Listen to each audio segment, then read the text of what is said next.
Hello मैत्रिणींनो, आजच्या व्हिडिओमध्ये तुमचं खूप खूप स्वागत। आज आपण खमंग कुसकुशीत आणि सगळ्यांना आवडणारी अशी मटारची कचोरी करणार आहोत। तर यासाठी लागणारे जे साहित्य आहे ते 2 कप मेजरमेंटच्या कपाने 2 कप मैदा, त्यामध्ये क्रश करून घातलेला ओवा, चोळून हातावरती त्याला थोडासा टाकायचा आहे। त्याच्यामध्ये आपल्याला छोटे 4 चमचे तेल किंवा तूप मोहन म्हणून घालायचं आहे। चवीनुसार मीठ, चवीनुसार त्यामध्ये मीठ घालायचं।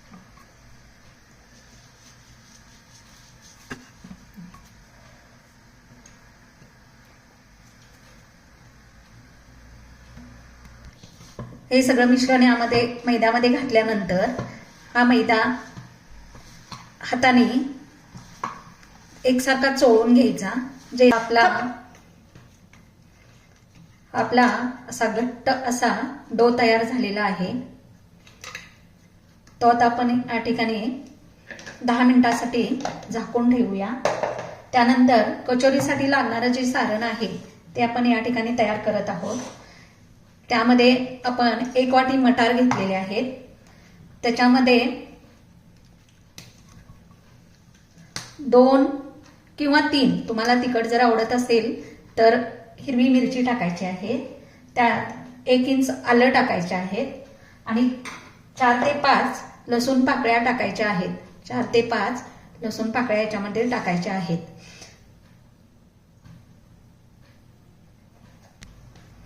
या ठिकाणी आपण मटार, आलं, लसूण आणि मिरची याची अशी मोठी मोठी पेस्ट करून घेतलेली आहे। त्याच्यानंतर आपल्याला आता काय करायचं आहे, याचं सारण तयार करून घेण्यासाठी गॅसवर आपण एक कढई ठेवली आहे। गॅसवर कढई ठेवली आहे, त्यामध्ये आपण 1 पळी तेल टाकणार आहे। 1 किंवा 1.5 पळी, तुम्हाला जेवढं आवश्यक आहे तेवढं। आता हे तेल गरम झाल्यानंतर आपण त्यामध्ये 1 टेबलस्पून जिरं, त्याच्यामध्ये 1 टेबलस्पून मोठं मोठं चेचून घेतलेले धणे, त्यानंतर त्यामध्ये हळद टाकायचे 1 टेबलस्पून, त्याच्यामध्ये 1 टेबलस्पून किचन किंग मसाला टाकायचा आहे। त्यामध्ये चिली फ्लेक्स टाकायचे आहेत आणि तिखट, लाल तिखट किंवा जे तुमच्याकडे काश्मीरी लाल मिरचीचं आहे ते तिखट चवीनुसार टाकायचं आहे त्याच्यामध्ये। त्यानंतर धने जिरे पूड 1 टेबलस्पून टाकायची आहे। हे सगळं मिश्रण तेलामध्ये एकसारखं हलवून घ्यायचं। त्यानंतर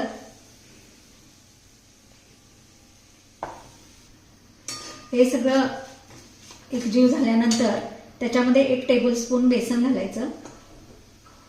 ते पुन्हा त्याच्यामध्ये परतून घ्यायचं थोडंसं। त्यामध्ये आपण वाटण केलेलं जे मटारची पेस्ट आहे ती टाकायची।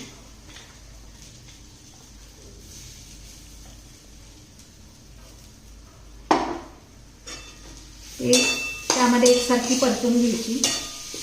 यामध्ये चवीनुसार मीठ घालायचं आहे।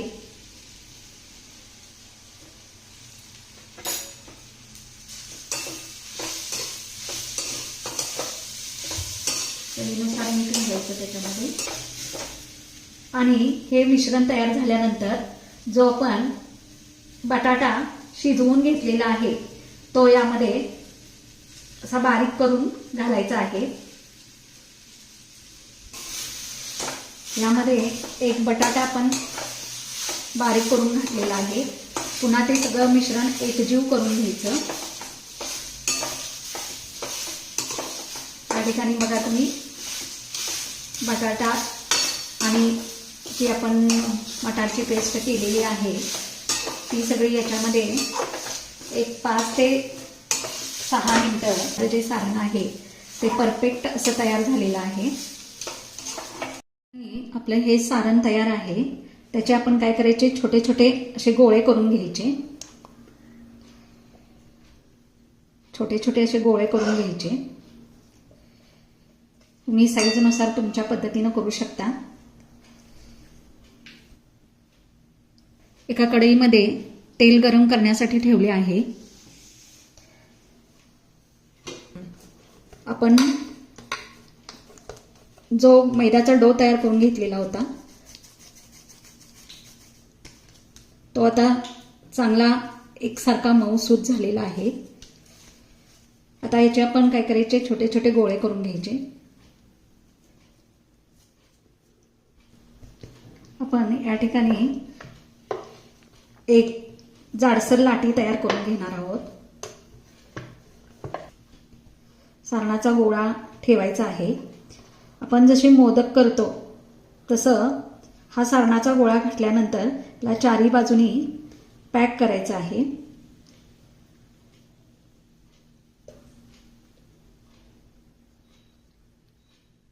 त्यानंतर त्याचे वरचे जे टोक आहे ते आतमध्ये दाबायचे आणि त्यानंतर त्याचा जो हा गोळा तयार झाला आहे तो दोन्ही हाताच्या तळहातावर असा प्रेस करायचा आहे. बघू शकता या ठिकाणी तुम्ही. ही आपली या ठिकाणी कचोरी तयार झालेली आहे. या कचोऱ्या तयार झालेल्या आहेत. आता मी एका गॅसवर तेल गरम करण्यासाठी ठेवलेले होते. ते तेल चांगल्या पद्धतीनं गरम झालेलं आहे. आता यामध्ये या कचोऱ्या आपल्याला तळून घ्यायच्या आहेत. तुम्ही या ठिकाणी बघू शकता आपल्या कचोऱ्या या ठिकाणी तेलात मस्त अशा टम फुगायला लागलेल्या आहेत. या ठिकाणी कचोरीला एका साईडनं सोनेरी रंग येताच त्याला उलटसुलट करायचं आहे.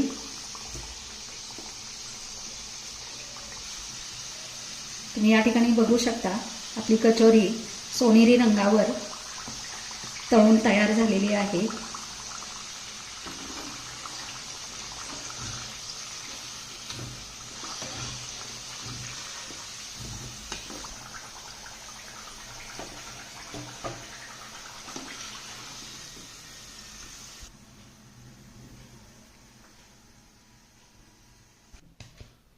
तुम्ही या ठिकाणी बघू शकता आपली जी कचोरी आहे ते एकदम कुरकुरीत आणि एकदम छान झाली आहे.